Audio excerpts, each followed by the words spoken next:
हम लोग अभी अभी थोड़ी देर पहले पुलिस को कंप्लेन करके हम आए हैं। ये सेंट्रल डिस्ट्रिक्ट में कंप्लेन की गई है और ये बहुत ही आपत्तिजनक बात है। आज देखो, कांग्रेस ने सीधा सीधा ये आह्वान किया है कि इस देश में दंगे हों। इस देश में क्लियरली बोलते हैं कि भाजपा और आरएसएस के लोगों को जहरीला सांप समझ के मारो।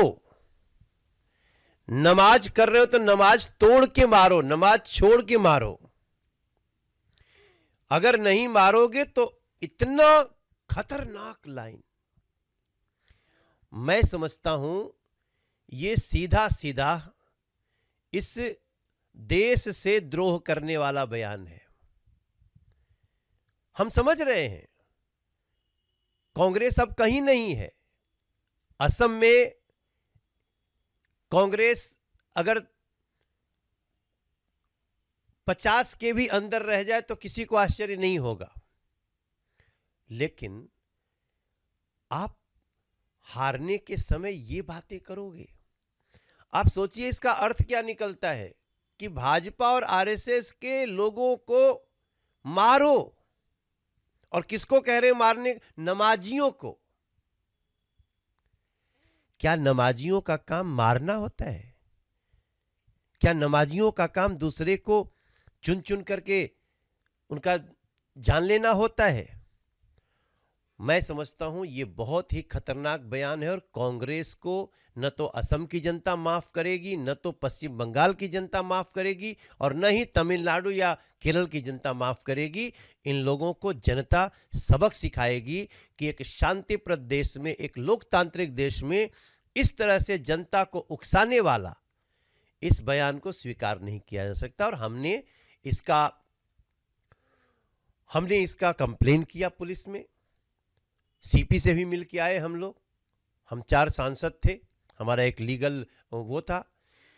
अब कांग्रेस अपने हार के डर से फुल्ली फ्रस्ट्रेशन में है, लेकिन फ्रस्ट्रेशन में आने का मतलब ये नहीं कि आप भाजपा और आरएसएस, जिसके 18 करोड़ तो सदस्य हैं भाजपा के, उनको आप नमाज छोड़ करके मारने की बात करते हो। इनको ये देश सजा देगा।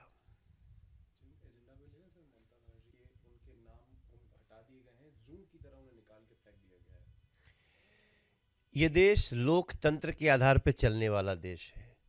चुनाव आयोग पे हर व्यक्ति को भरोसा रखना चाहिए, और इलीगल घुसपैठिया हो या किसी का ऐसा वोट जो अब संसार में ना हो, या फिर एक आदमी एक स्थान से दूसरे स्थान पे जाके वोटर बन गया हो, वो एक ही जगह वोटर रह सकता है।